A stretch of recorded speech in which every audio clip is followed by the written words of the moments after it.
जुड़े हैं। बहुत बहुत शुक्रिया Rajkumar ji, thank you so much. दीपक बाजपेयी जी आज हमारे साथ बहुत दिनों के बाद एक बार फिर से जुड़ रहे हैं, थैंक यू सो मच दीपक बाजपेयी जी। आम आदमी पार्टी का पक्ष रखेंगे, बहुत बहुत शुक्रिया। और शिवम त्यागी राजनीतिक विश्लेषक हमारे साथ मौजूद है।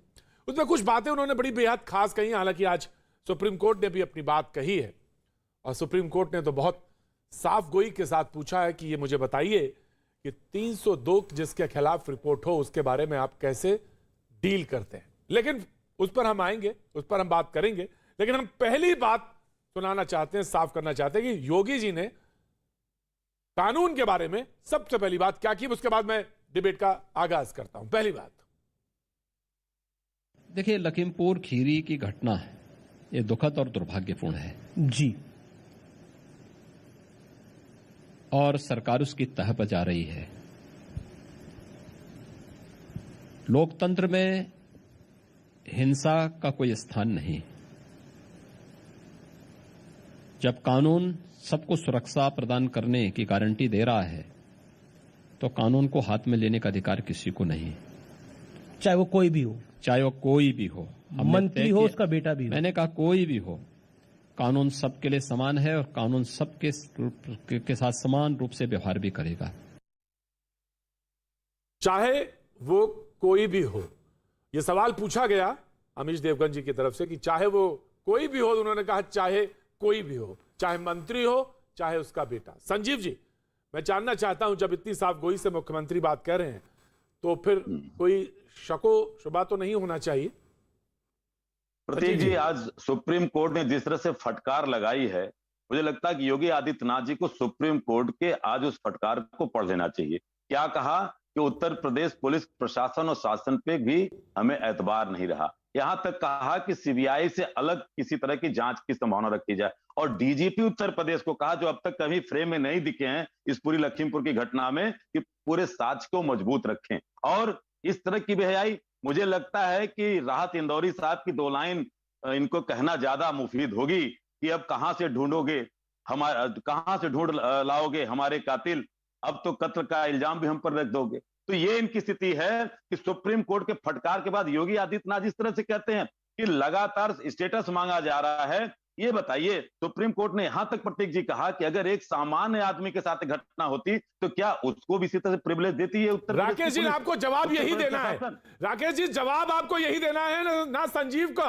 यह संजीव जी का सवाल हो सकता है, लेकिन यह सवाल पूरे देश का आपकी तरफ है कि क्या अगर साधारण व्यक्ति के साथ यह हुई होती घटना तो रिएक्शन आपका यही होता। संजीव जी ने पूछा है, लेकिन यह सवाल मेरा भी है और सबका। Now you please answer. Rakesh Tripathi. देखिए प्रतीक जी, मैं इस सवाल का जवाब दूं उससे पहले मैं एक परिस्थिति को आपके सामने रखूंगा। क्या अगर आज उत्तर प्रदेश में योगी आदित्यनाथ की सरकार नहीं होती और सरकार ये कांग्रेस पार्टी की होती या समाजवादी पार्टी की सरकार होती और सत्ता के प्रतिष्ठान से जुड़े हुए किसी वरिष्ठ कैबिनेट मंत्री का बेटा अगर इसमें इन्वॉल्व होता तो सरकार का रुख क्या होता? क्या सरकार एफआईआर भी दर्ज कर? ये देश में पहली बार हुआ है जब केंद्रीय गृह राज्य मंत्री के खिलाफ और उनके पुत्र के खिलाफ एफआईआर दर्ज हुई। उन्नाव उदाहरण है, हाथरस उदाहरण है, महोबा उदाहरण है, गोरखपुर उदाहरण है। कितना गिनाऊं? आपने सवाल, गोरखपुर में भी 6 पुलिस वाले अभी तक गिरफ्तार नहीं हुए। महोबा का एसपी जो है पाटीदार आज तक 1 साल से फरार है। आपने सवाल पूछा ना, राकेश जी जवाब देंगे। उन्नाव में क्या हुआ, सुप्रीम कोर्ट को आना पड़ा। हाथरस में क्या हुआ, प्रकार की पीठ जला करके हत्या होती है, डाइंग डिक्लेरेशन के बावजूद। मंत्री का नाम लिया था डाइंग डिक्लेरेशन में, और कानून की भाषा समझने वाले लोग जानते हैं कि डाइंग डिक्लेरेशन का क्या महत्व होता है। कानून की भाषा में आपको बोलूं, कानून की भाषा में आप एक नोटिस तक नहीं दे पाते हो। सीआरपीसी 57 अंडर सेक्शन, सुनिए पहले, कानून की भाषा में 2013 के सुप्रीम कोर्ट की वर्डिक्ट है ललिता कुमारी वर्सेस स्टेट में, जिसमें आप 166A के तहत पुलिस अगर एफआईआर नहीं दर्ज करती उसके ऊपर भी मुकदमा होना चाहिए। कानून पढ़ करके आइए। आप इस तरह से खेल मत करिए। इसकी जांच होनी से ललकारने का काम किया। राइट संजीव। हत्या के मुकदमे में जो व्यक्ति जमानत पर चल रहा हो, हमारे देश का गृह राज्य मंत्री, राइट संजीव, क्या होगा? राइट संजीव। हाँ, अब आप जवाब दीजिए जी। राकेश जी, कोई नैतिकता है कांग्रेस? नैतिकता तो बची नहीं है। सुप्रीम कोर्ट ठीक कर रहा है, आप नैतिकता की बात करते हैं। अरे सर्व करिए, पॉलिटिकल स्टंट बनाने वाले सियासी गिद्धों, सर्व करो जाकर के। लाशों पर राजनीतिक रोटी सेकने का प्रयास कर रहे हो। राहुल गांधी को लिए वहां पर कांग्रेस पार्टी के नेता बुके और माला लेकर के स्वागत में चले गए थे। समाधि चाहिए, संवेदना जताने का हवाला करके स्वागत कर रहे हैं, रोड को निकाल रहे हैं, प्रियंका वाड्रा जी का स्वागत हो रहा है, झंडा दिखा रहे थे। ये इस देश के गृह राज्य मंत्री का ये शोभा देता है, काला झंडा दिखाने वाले को इस तरह से वो वीडियो पूरे देश में देखा है। दीपक वाजपेयी, दीपक वाजपेयी, मैं वही सवाल, अभी सवाल वही है, सवाल वही है। और राकेश त्रिपाठी ने कहा कि राजनीतिक गिद्धों, सवाल उन्होंने ये उठाया कि मौका तलाश रहे हैं आप, और आप उन लाशों पर राजनीति कर रहे हैं, ये इल्जाम है आपके ऊपर। दीपक वाजपेयी, आम आदमी पार्टी। जी, प्रदीप जी, मैं आज सुप्रीम कोर्ट में सुनवाई देख रहा था वकील के तौर पर, एक अधिवक्ता के तौर पर। मैं 2-3 चीज़ें आपके साथ सामने साझा करना चाहता हूं। पहले तो हरीश साल्वे जी जो रिप्रेजेंट कर रहे थे गवर्नमेंट को, उनका रुख भारतीय जनता पार्टी के प्रवक्ता या जो पार्टी का रुख उससे एकदम भिन्न था।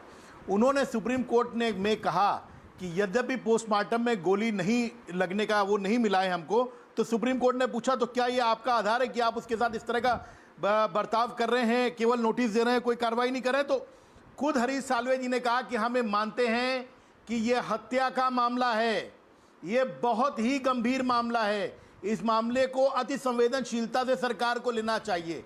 सुप्रीम कोर्ट में सरकार के वकील ने कहा कि मैं ये खुद मानता हूं कि सरकार को जो अब तक करना चाहिए था वो सरकार करने में नाकाम रही। ये सुप्रीम कोर्ट ने तो कहा ही, खुद हरीश साल्वे जी जो सरकार के वकील के तौर पर अपीयर हुए उन्होंने कहा।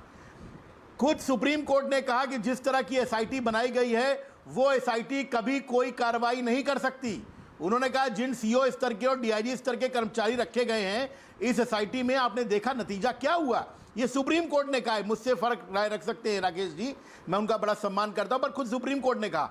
सुप्रीम कोर्ट ने यहां तक कहा कि ये लोग जो वहां पर सबूत है उनसे छेड़छाड़ कर सकते हैं। मैं डीजीपी को निर्देश देता हूं कि डीजीपी इस बात को इंश्योर करें कि ये नीचे एसआईटी के जो लोग लगाए गए ये किसी भी तरह के से तथ्यों से और सबूतों से छेड़छाड़ ना करें।